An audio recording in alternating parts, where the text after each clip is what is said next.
बिस्मिल्लाहिर्रहमानिर्रहीम। अस्सलाम वालेकुम डियर स्टूडेंट्स। आज के इस लेक्चर में हम लोग स्टार्ट कर रहे हैं ऑर्गेनिक केमिस्ट्री सेकेंड ईयर की। और यहाँ पे हमारे पास जो ऑर्गेनिक केमिस्ट्री का सेकेंड ईयर का 7th चैप्टर है, फंडामेंटल्स ऑफ ऑर्गेनिक केमिस्ट्री। तो उसको हम स्टार्ट कर रहे हैं, जिसमें पहला टॉपिक है, इसका जो प्रॉपर टॉपिक है वो फीचर्स ऑफ ऑर्गेनिक कंपाउंड से हम लोग स्टार्ट कर रहे हैं। सबसे पहले हमारे पास अगर बात की जाए प्रॉपर्टीज या फीचर्स ऑफ ऑर्गेनिक कंपाउंड में, तो सबसे पहले जो इंपॉर्टेंट प्रॉपर्टी उन्होंने यहाँ पे दी हुई है, that is the peculiar nature of the carbon. Peculiar का मतलब होता है स्ट्रेंज, अजीब। ठीक है, तो कार्बन जो हमारे पास है एक एलिमेंट है पीरियोडिक टेबल का। इसकी जो नेचर है, इसकी जो प्रॉपर्टीज है, वो पूरे पीरियोडिक टेबल में किसी और एलिमेंट के साथ मैच नहीं करती। इसमें इन्होंने एक वर्ड यूज किया है concatenation, and that is very important short question as for your paper point of view. अक्सर भी पूछा जाता है कि हमारे पास कैटिनेशन क्या होती है, तो self linking property of an element is called the catenation. और कार्बन में ये कैटिनेशन की जो प्रॉपर्टी है वो बहुत ज्यादा पाई जाती है। अब हमारे पास और भी जो एलिमेंट्स हैं उनमें भी ये प्रॉपर्टी मौजूद होती है, लेकिन वो बहुत थोड़ी होती है। जैसे कि आप लोगों ने देखा होगा, अगर हम लोग देखते हैं, हमारे पास H2 का मॉलिक्यूल भी तो बनता है। उसमें भी तो एक हाइड्रोजन का एलिमेंट, जो एक एटम है वो दूसरे एटम के साथ जुड़ा हुआ है। इसी तरीके से हम ये कह सकते हैं कि हमारे पास P4 फास्फोरस के अगर 4 एटम आपस में मिल जाते हैं तो वो P4 बन जाता है। इसी तरीके से S8, ये भी हमारे पास है, कैटिनेशन ही है, लेकिन ये बहुत ही लिमिटेड लेवल की कैटिनेशन है। लेकिन अगर हम ऑर्गेनिक कंपाउंड्स की बात करते हैं तो उसमें हमारे पास जो है वो hundreds of carbon atoms covalent bonds के जरिए आपस में एंड टू एंड जुड़े हो सकते हैं।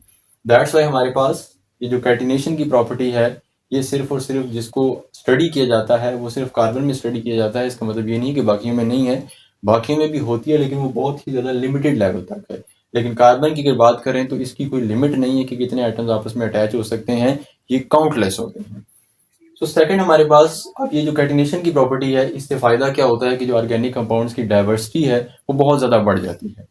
सेकंड हमारे पास हम बात कर रहे हैं जो प्रॉपर्टी है, that is non ionic nature of the organic compound. तो आप लोगों ने पढ़ा होगा कि कंपाउंड मोस्टली दो तरह के होते हैं, एक आयनिक होते हैं, एक कोवलेंट होते हैं। तो अगर बात करें ऑर्गेनिक कंपाउंड्स की, तो ये they are mostly covalent in nature, मतलब इनमें कोवलेंट बॉन्ड पाया जाता है।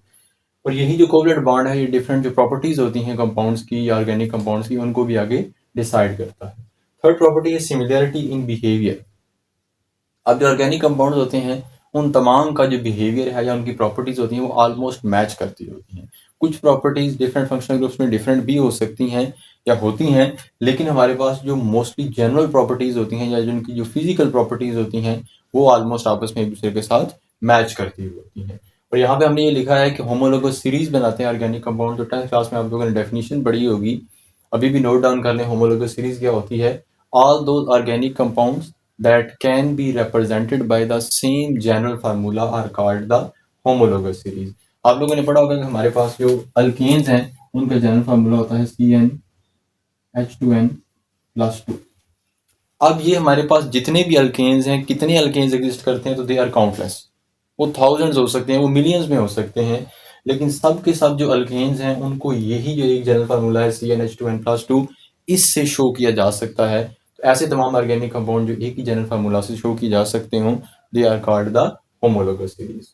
और ये जो होमोलोगस सीरीज होती है, उन सब की जो केमिकल प्रॉपर्टीज होती हैं वो सेम होती हैं। फिजिकल प्रॉपर्टीज थोड़ी बहुत ऊपर नीचे या कम ज़्यादा हो सकती हैं, लेकिन जो केमिकल प्रॉपर्टीज होती हैं वो होमोलोगस सीरीज के तमाम मेंबर्स की सेम होती है। नेक्स्ट प्रॉपर्टी की अगर बात करें तो हमारे पास कम्प्लेक्सिटी है।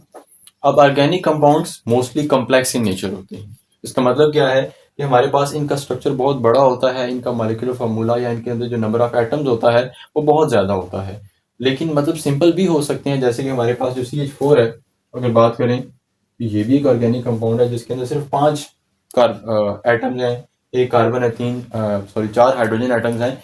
लेकिन हमारे पास जो मोस्टली ऑर्गेनिक कंपाउंड्स हैं या जो हमारे पास इंपॉर्टेंट ऑर्गेनिक कंपाउंड्स पाए जाते हैं ऑर्गेनिक केमिस्ट्री में, वो बहुत ज़्यादा कम्प्लेक्स होते हैं। जैसे कि यहाँ पे ग्लूकोज का स्ट्रक्चर लिखा है, तो इसमें क्या है, इसका मॉलिक्यूलर फार्मूला है C6H12O6। इसी तरीके से स्टार्च की बात करें जो कि एक इंपॉर्टेंट बायोलॉजिकल मॉलिक्यूल है, और उसके अंदर नंबर ऑफ एटम्स कितने होते हैं, वो काउंटलेस होते हैं, क्योंकि इसका कोई प्रॉपर जो मॉलिक्यूलर फार्मूला नहीं होता इस स्टार्च का, बल्कि ये एक पॉलीमर है और ये thousands of carbon and thousands of hydrogen and oxygen atoms पर कॉन्सिस्ट करता है। तो ये मोस्टली कम्प्लेक्स इन स्ट्रक्चर होते हैं। नेक्स्ट बात करें तो नेक्स्ट इनकी प्रॉपर्टी है आइसोमेरिज्म। और आप लोगों ने पढ़ा होगा कि आइसोमेरिज्म या आइसोमर क्या होते हैं। आइसोमर हमारे पास वो कंपाउंड्स होते हैं जिनका मॉलिक्यूलर फार्मूला सेम होता है, बट उनका स्ट्रक्चर फार्मूला डिफरेंट होता है। अब यहाँ पे मैंने आइसोमेरिज्म की डेफिनेशन को कोट डाउन किया है, इसको आपने नोट डाउन कर लेना अपने पास कि existence of compounds in different structure formulae with same molecular formula. ठीक है, इसका मतलब क्या है कि वो तमाम ऑर्गेनिक कंपाउंड जिनका मॉलिक्यूलर फार्मूला सेम होता है बट उनका स्ट्रक्चरल फार्मूला डिफरेंट होता है, they are called the isomers. जैसे कि हमारे पास इंपॉर्टेंट आइसोमर्स में आते हैं ग्लूकोज और फ्रुक्टोज। ये दोनों हमारे पास इनका जो मोलेकुलर फार्मूला होता है वो क्या होता है C6H12O6। लेकिन अगर स्ट्रक्चरल फार्मूला की बात करें तो ग्लूकोज का स्ट्रक्चर डिफरेंट होता है, फ्रुक्टोज का डिफरेंट होता है, और डिफरेंट स्ट्रक्चर की वजह से इनकी जो प्रॉपर्टीज होती हैं, केमिकल प्रॉपर्टीज, फिजिकल प्रॉपर्टीज, वो भी तकरीबन एक दूसरे से बहुत ज्यादा डिफरेंट होती है, लेकिन इनका जो मोलेकुलर फार्मूला है वो सेम है।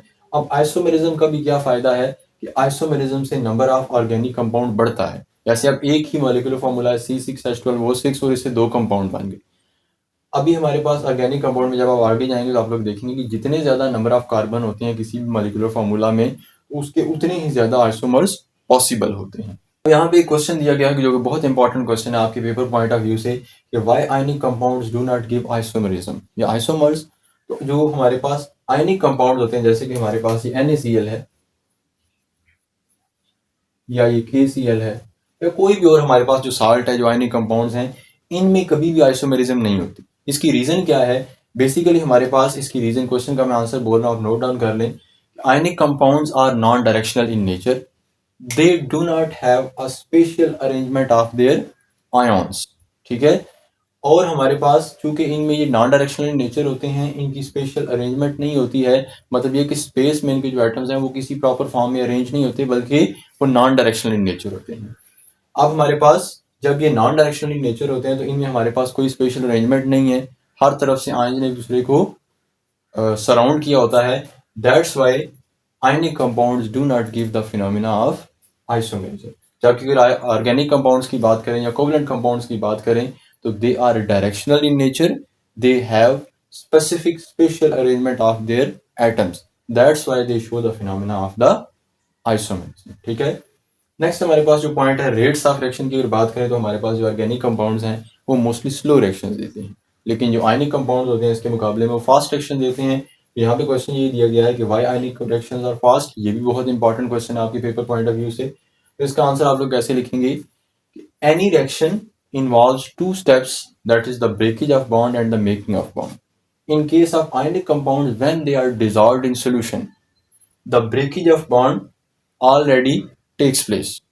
When 2 solutions are mixed, the only step is the formation of new bonds.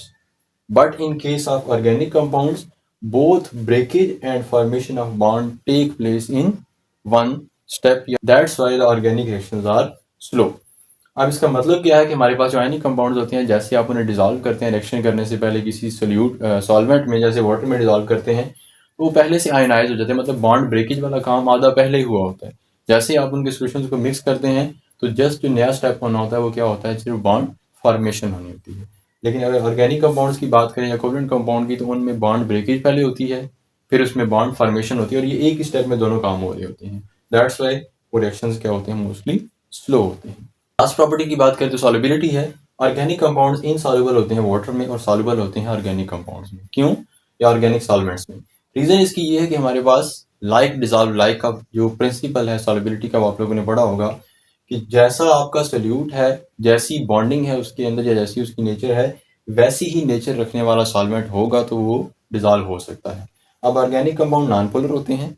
अगर वाटर की बात करें तो वाटर हाईली पोलर सॉल्वेंट है। दैट्स वाई हमारे पास जो ऑर्गेनिक कंपाउंड होते हैं वो वाटर में सॉल्युबल नहीं होते, लेकिन चूंकि ऑर्गेनिक कंपाउंड्स खुद भी नॉन पोलर होते हैं और जो ऑर्गेनिक सॉल्वेंट है जैसे कि बेंजीन है, कार्बन टेट्राक्लोराइड है या हेक्सेन है, वो भी नॉन पोलर होते हैं। जब 2 नॉन पोलर चीज़ें आपस में मिलती हैं तो बड़ी आसानी से एक दूसरे में डिसॉल्व हो सकते हैं।